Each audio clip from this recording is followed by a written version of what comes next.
9 o'clock at WWRR Scranton Wilkes-Barre. This is a Decades Artist Spotlight. Hi everyone, this is Russell Hitchcock of Air Supply. Close your eyes, I want to ride the skies in my sweet dream. Hey there, this is Mike Tramp, The Wide Line.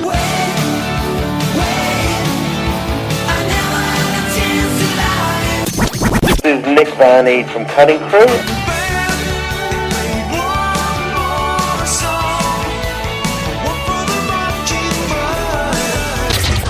You're listening to Decades with Joey Kramer. You're listening to Joey Kramer on Decades. And you're listening to Decades with the unimaginably brilliant Joey Kramer. This is the Decades Artist Spotlight. Now, here's Joe E. Kramer with this week's artist. We are on another Decades Artist Spotlight, and this week I have a very special guest. I've been trying to get him on the show for quite some time. You just got to be persistent. Eventually, I think they say yes to me just to get me out of my hair, out of their hair.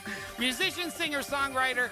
I mean, he was a maestro on the synthesizer back in the 1980s, and he's still going strong. We're going to be talking to the one and only John Howard Jones coming up, so stay right here to Decades Artist Spotlight. First, let's hear some music. 1983, Howard Jones' new song, the Decades Artist Spotlight. I've been waiting for so long to come in out and sing this song. Oh, don't be fooled by what you see. Don't be fooled by what you hear. Oh, this is the song to all of my friends. Take the challenge to their heart. Challenging frequency that feels.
This is the Decades Artist Spotlight with Joe E. Kramer, this week's artist.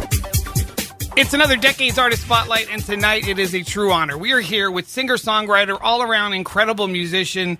He, without a doubt, defined the synth-pop sound of the 1980s. Mr. Howard Jones is with us tonight. How you doing, Howard? Hi, Joey. I'm great, thanks.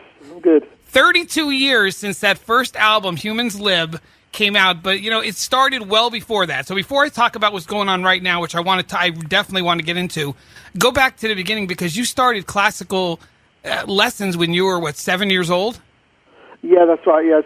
My parents really wanted me to learn the piano, and so it was a kind of tradition in our family to do something musical because, my parents were Welsh, so in Wales, there's a big tradition of singing and playing instruments and poetry, that goes back for centuries. So they wanted me to continue the family tradition.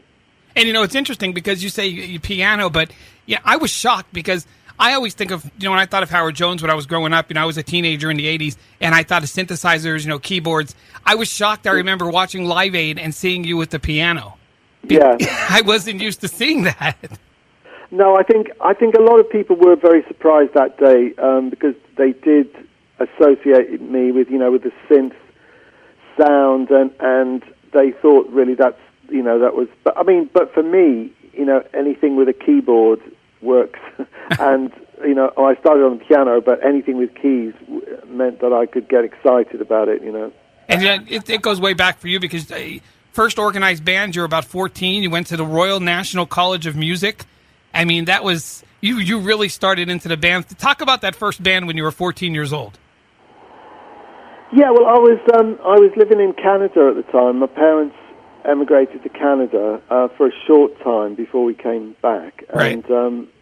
and I was at high school, and I used to play piano at lunchtime in one of the classrooms, and people used to come in and have a listen, and I got noticed by people who were wanting to form a band, and so I got invited to be a member of the band, and I didn't have any kind of electric keyboard myself, but they found me, a Farfisa organ, which is the organ that the animals used to have, when they right. did House Rising Sun.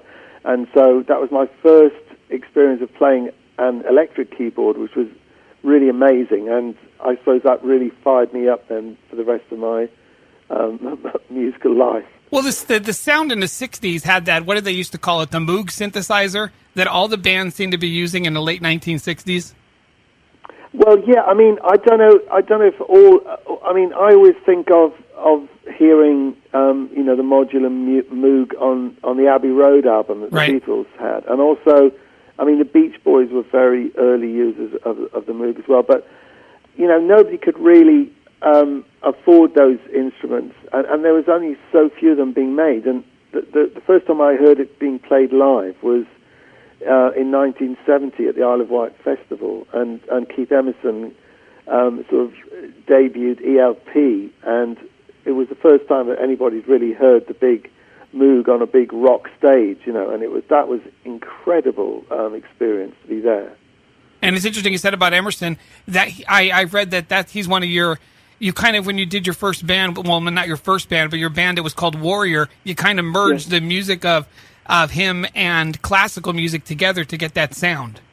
Well, I felt such a strong connection with Keith because he came from a classical background as well, but he, married it with incredibly exciting rock music, and he also, on stage, he was the front man, he was like the Jimi Hendrix of the keyboards, right. and it was the first time that a keyboard player had been like the one you want to go and see, so that was a huge influence on me, and it was so great later in my life to actually meet Keith and spend a day with him, and it was just, he'd always been a hero of mine. Now, I always hear, when I hear about Howard Jones, I hear about the one-man shows. Now, did that happen as you were, when you kind of breaking into the business, or was that earlier on? Was that 1970s? When was that? That was like sort of late 70s, just coming into the 80s, really. And I at that time, there was this explosion of new technology that was, just about affordable, like the Roland drum machines and the Moog Prodigy and the Jupiter 8 and the Juno 60. They were instruments that you could actually, you could go up to London and if you'd saved your money, you could buy one. And so I got this idea that, because this technology was so exciting, how great it would be to sort of invent a new way of playing pop music, which was as a one-man band surrounded by all these great new instruments that nobody had really had a chance to play with much before. So that's what I did, and I started playing in pubs and clubs around where I lived. I went up to London. I played the Marquee Club, and I think I did about sort of 150, 200 gigs a year, tiny gigs, but it established that idea of the one-man electronic show. And you were definitely an early pioneer of the whole. You want to call it, I guess, I hate the label stuff, new wave, whatever, in the 80s, but here in the States, we were stuck in around 1978, 79, 80. We were stuck listening to Anne Murray and Kenny Rogers. Not that there's anything wrong with that, but, all of this music, great music came over from the UK, I'm just a flock of seagulls and, Duran Duran and Howard Jones, and you were just a huge part of that in 1984 when Humans Live came out. It was just a new, refreshing sound. Yeah, well, I think that that for me, I'd grown up listening to amazing bands in the 60s and the 70s, and I felt in my gut that it was important that as a young new artist that you should use the technology of the day.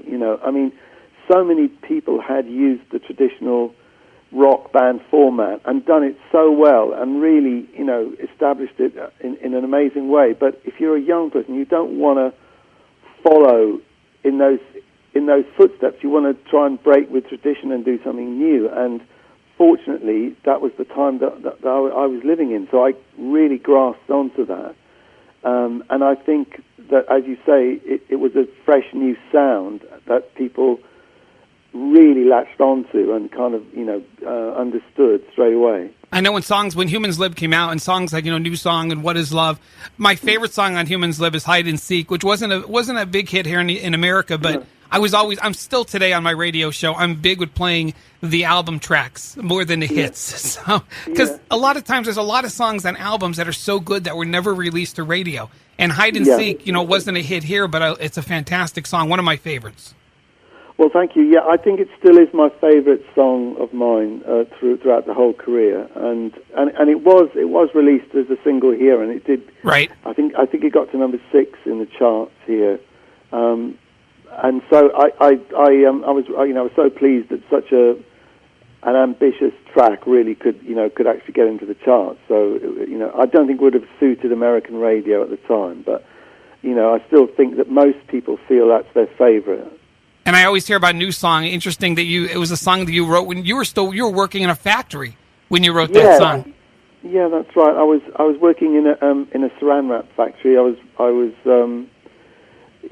perforating cling film, we call it, plastic film that you wrap your sandwiches in, and that's what I did all day. But I was dreaming, and then as soon as I'd finished work, I'd be down to the local demo studio, and I'd be working like till 3 o'clock in the morning on demo recordings, and it was always my dream that was a way for me to fund my work in the factory, and eventually I did leave and did get a record deal, but it took a long time. And when did you finally feel, okay, I'm set enough now that I could quit my day job? When did that feeling come over and say I could go full head into music and not have to worry about working during the day?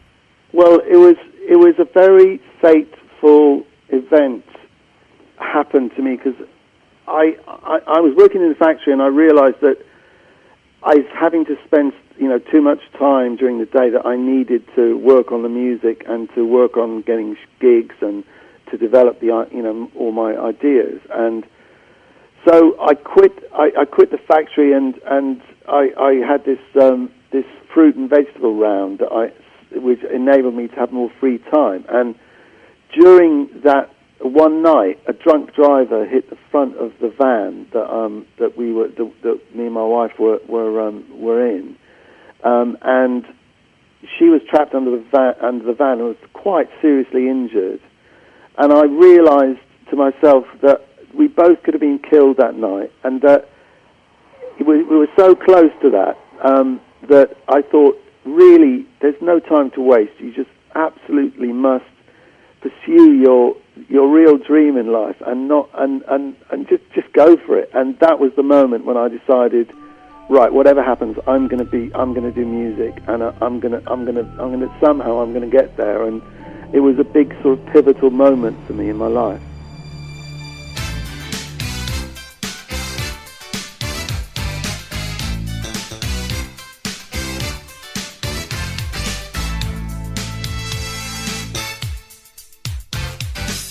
When I'm scared to lose it all, security struck through the wall. Future dreams we have to realize. 1,000 skeptic hands won't keep us from the things we plan, unless we're clinging to the things we prize. And do you feel scared? But I won't stop and falter. And if we throw it all away, things can only get better.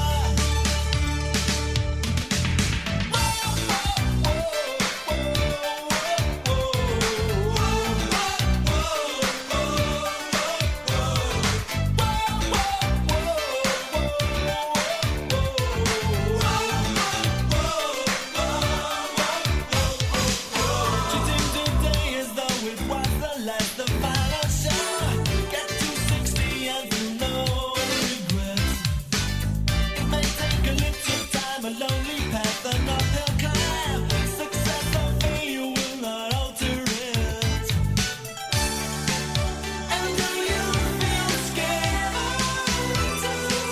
But I won't stop and falter. And if we throw it all away, things can only get better.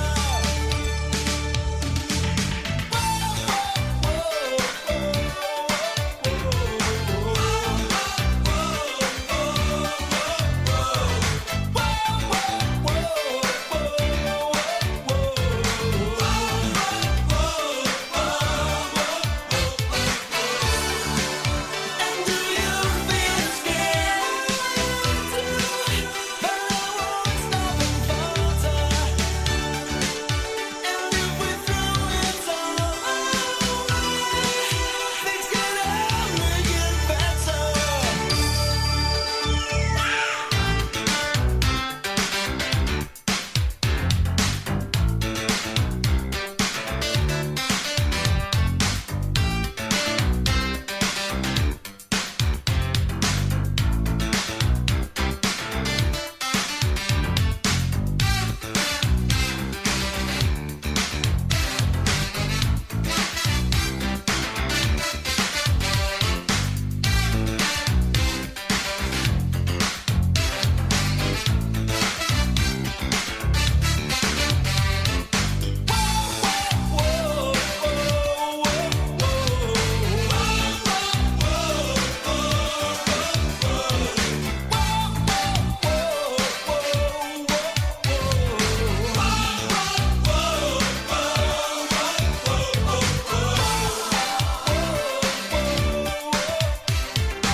This week's Decades Artist Spotlight continues. Now, here's Joe E. Kramer with this week's artist. We are here with Howard Jones this week on the Decades Artist Spotlight. Things can only get better.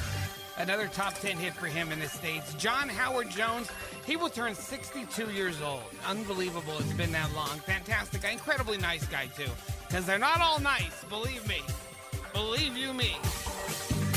We're going to continue. We're going to talk more Howard Jones music coming up, so don't you go anywhere. This is the Decades Artist Spotlight with Howard Jones this week on Total Reach Radio, 105 The River, 104.9 and 100.7 FM, 1340 AM, around the world at 105theriver.net. Decades with joeekramer.com, and of course, our Radio Bold app. Hang on. This is the Decades Artist Spotlight. Northeast PA's 105 The River.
Total Reach Radio, this is Decades. Howard Jones tonight on the Spotlight. This week's Decades Artist Spotlight continues. Now, here's Joe E. Kramer with this week's artist. We're with Howard Jones tonight, the Decades Artist Spotlight. You just heard another one of his big hits, Life in One Day. There were so many. I could play 2 hours of Howard Jones hits, but we only have time for an hour. We got to talk more to Howard Jones right now on the Decades Artist Spotlight. So sit back and enjoy. And you went to a whole new level with when Dream Into Action came out, because this was it. I mean, when it was an 85 or whatever, things could only get better. Comes out, it goes to, it's a top 10 song, Life in One Day, one of my favorites. But No One Is to Blame probably is the signature song here in the States as far for Howard Jones. And I remember I have Dream Into Action on vinyl. I still listen to vinyl. I'm a big vinyl guy. And I was always, I'm like, I hear it on the radio. I'm thinking, that's not the version I have on my on my album. And talk about that, because you actually redid it for it to be released to American radio. Yeah, I mean, I really loved the version on Dream Into Action, and if you ask the fans, they always say that that's their favorite. That is my favorite. You're right.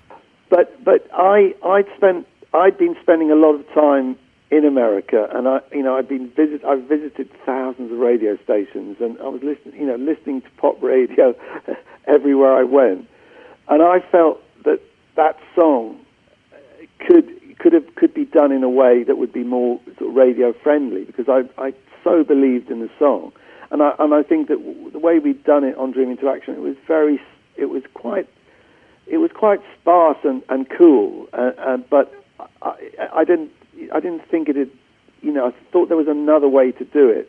So I worked with Phil Collins. He really wanted to produce, a new version with me, and so it just was like a piece of magic working with him, and the song, just became part of American pop culture, which I'm always shocked that everywhere I go in America, everyone knows that song. They may not know that I wrote it, and it's my track, but everyone knows the song, and it feels like it means so many different things to so many different people, and so I'm really so glad that I did do that, and that it got to be heard by so many more people.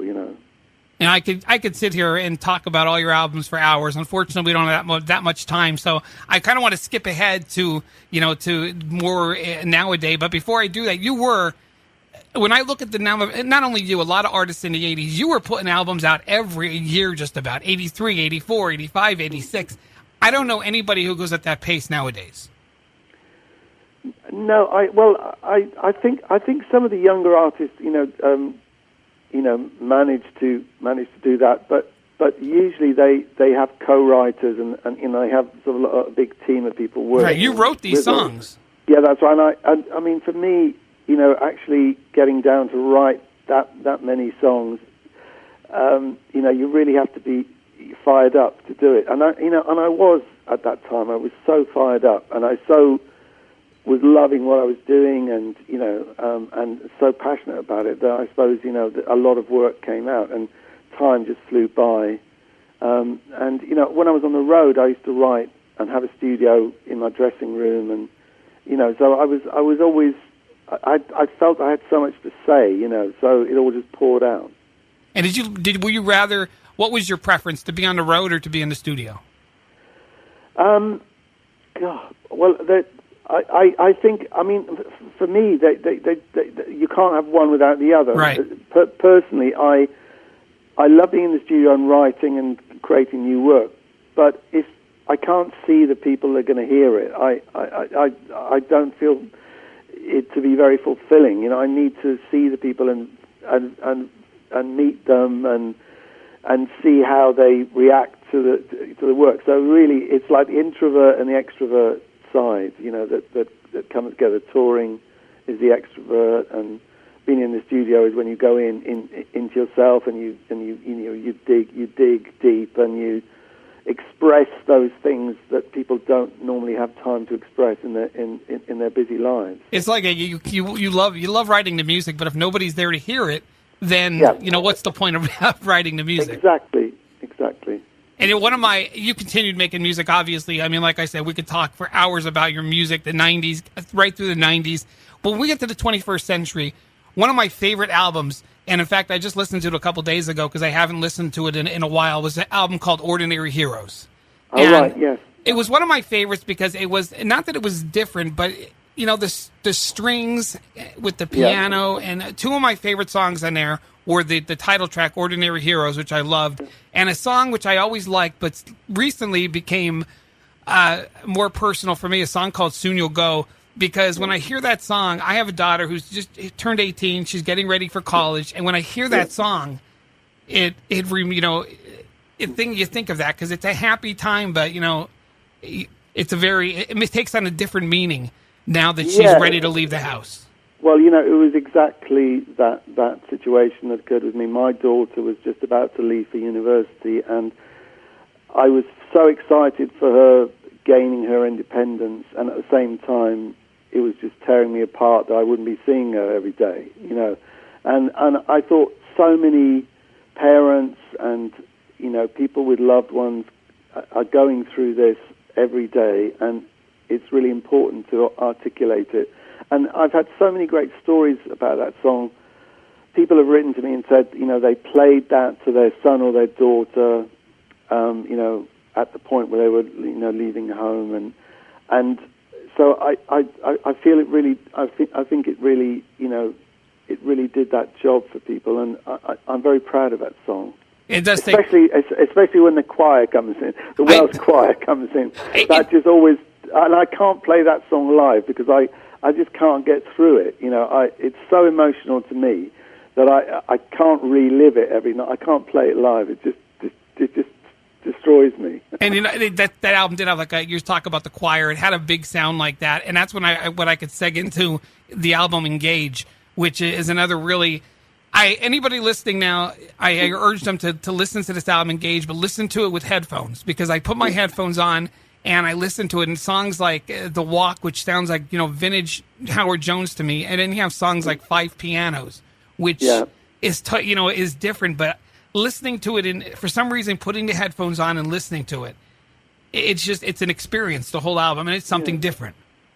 Yeah, I mean, I did want to, you know, to push myself to do something really different and not write in traditional song format, and really take people on a kind of journey and a real, you know, take them to somewhere. Like, you know, music is great because you can get lost in it, and you can trigger your imagination, and you know, that's what I wanted to do with that album. I feel it's one of those ones that is gradually getting through to people, and you know, I'm gradually hearing what people think about it, and I'm very proud of it, actually. And the other song was The Human Touch, which I loved, and then I was watching the video on YouTube for it with all the little. There was a video on it of all the, you know, lighting effect. It's an album that just you sit there with your headphones on and you can just listen to, and you get the most out of it by hearing it that way. Yeah. Oh, great. Well, that's great to hear that. And, you know, this, I know you're very busy, and I just want to slowly wrap things up here, but this summer you were on tour with OMD and with the Bare Naked Ladies. And OMD, one of my favorite bands, OMD from the 80s. I love the guys. Yeah. But I saw Bare Naked Ladies, I'm thinking, how does this fit? Howard Jones, OMD, and the Bare Naked Ladies.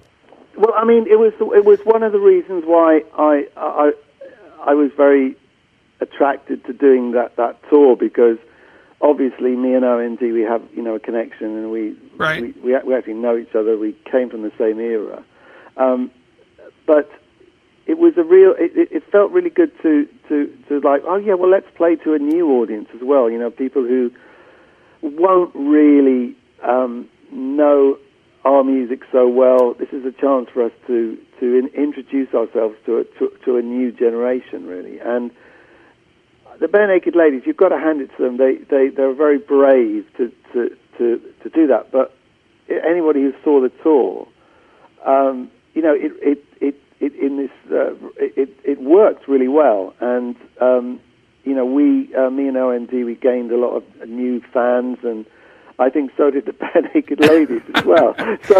So you know, it's like, I think people should take more risks like that. You know, I think it's good. I mean, I personally love all kinds of music. When music is done well, I don't just like one genre. I like everything from jazz to classical music to hip hop, and you know, I love everything that's done well. And I think the Bare Naked Ladies are very much that kind of band. You know, they grew up listening to the likes of me and OMD, and they wanted to invite us to come along, you know, and it was a cool idea. I kind of felt sorry for them. I'm thinking, you know, you're going to have fans out there that love OMD and Howard Jones, and then they're going to see the Bare Naked Ladies. And I like the Bare Naked Ladies too, but it's such a different sound between. Yeah, but I said to people, you know, don't leave after seeing us. You know, you know, stay, because they're so good, and they really are. They're really good, and they're very entertaining and very funny and witty, and you know, they're great band. So, and people did, and they really enjoyed it. So that's good. So what's up next? I mean, what's coming up next now for, not only this year, but what do you see coming in the future for you? Yeah. Well, I was asked to write a couple of songs for a British film last year called Engage. Eddie the Eagle. Eddie the Eagle. That's yeah. And so and now I've been asked to write another song for an animated film called Animal Crackers, which is coming out next year, and I'm just working on a song for a specific moment in that film. And so I've kind of got 3 songs that are associated with films already. So I'm going to continue with that thinking and finish an album and have it out next year. So that's what I'm working on. And then obviously I'm doing lots of touring as well. I'm out there. I'm coming back to America in September, and then I'm going to Australia, and then Japan, and back do a UK tour, and then back to America next summer. So it's full on at the moment. It seems like you're doing a lot more touring than I ever saw you do. I mean, I never saw you doing like that. The big tour you did with OMD and the Bare Naked Ladies, it was 40-some cities, whatever it was. Yeah. I mean, that was usually I see you with 15, 20 cities maybe, but that was a pretty big tour. Yeah, it was. It was even for me. That was quite a long one, and but it was great fun. I got to places I've never even been to before in America, and I've seen a lot of America, but this was like a real adventure, and enjoyed every minute of it. We are on the Decades Artist Spotlight. We are here tonight with Mr. Howard Jones. Howard, it's been fantastic talking to you, and I appreciate you taking out some time to be on the Decades Artist Spotlight.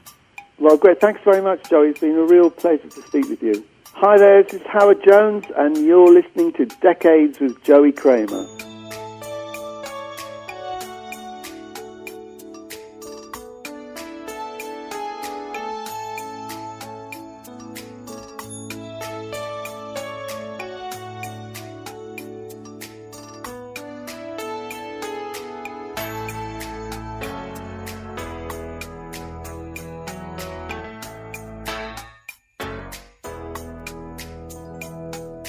You can look at the menu, but you just can't eat.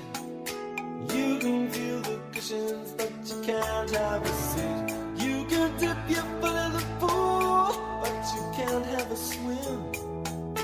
You can feel the punishment, but you can't commit the sin. And you want her, and she wants you.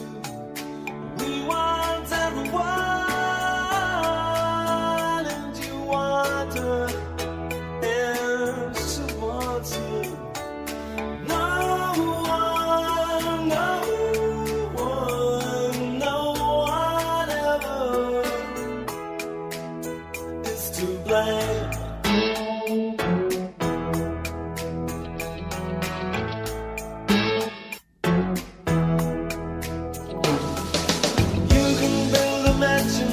Just can't live in. You're the fastest runner, but you're not allowed to win. So break the rules and let's count the cost. The insecurity is the thing that won't get lost. And you want her, and she wants you. We want everyone, and you want her.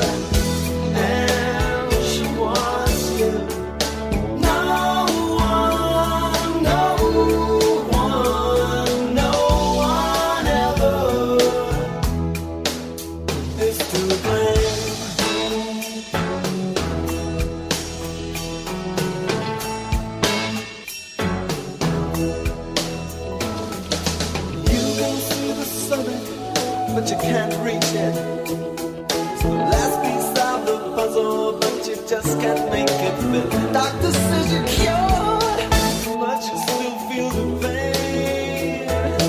Aspirations in the clouds, but your hopes go down the drain. And you want her, and she wants you.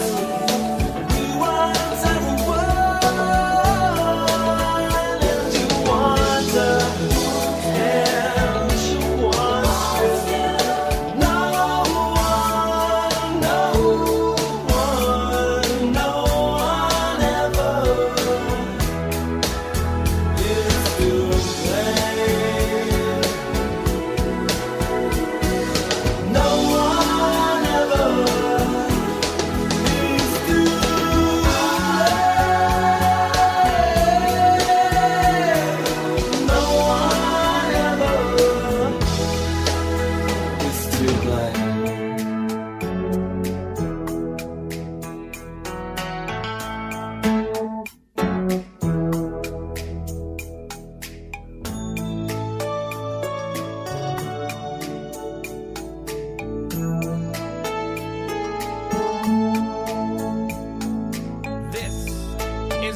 Radio, Total Reach Radio, and the Decades Artist Spotlight with the one and only Howard Jones. No one is to blame. This week's Decades Artist Spotlight continues. Now, here's Joe E. Kramer with this week's artist. Oh, got to thank Howard Jones for hanging out with us tonight in the Decades Artist Spotlight. What a great guy. And he doesn't, he does a lot of recording all over for all different types of genres of music. You go to his website. I believe it's howardjones.com if I'm not mistaken. You type in Howard Jones, you'll find it. Next Decades Artist Spotlight will be coming up in 2 weeks, October 15th, which will be the last one for October. We'll be talking to Roger Earl. Roger is the drummer of the band Foghat. Remember? Slow Ride. Remember that song? They have a brand new album called Under the Influence, which I believe is like their 16th or 17th album. So Roger Earl, the drummer, love talking to drummers, and he's the drummer for Foghat. And he'll be with us on October 15th. Then we'll be coming up on Halloween. We're trying to get something together there. Hopefully, we'll have our paranormal investigators in here again this Halloween. So we shall see. Still go over to Facebook. The question tonight, and I have over 400 responses. If you're stuck in an elevator with a rock star, dead or alive, who would it be? And I'll read some of those coming up. And, of course, Singing with the Sam. We are going to tackle a classic, a number one song from 1985.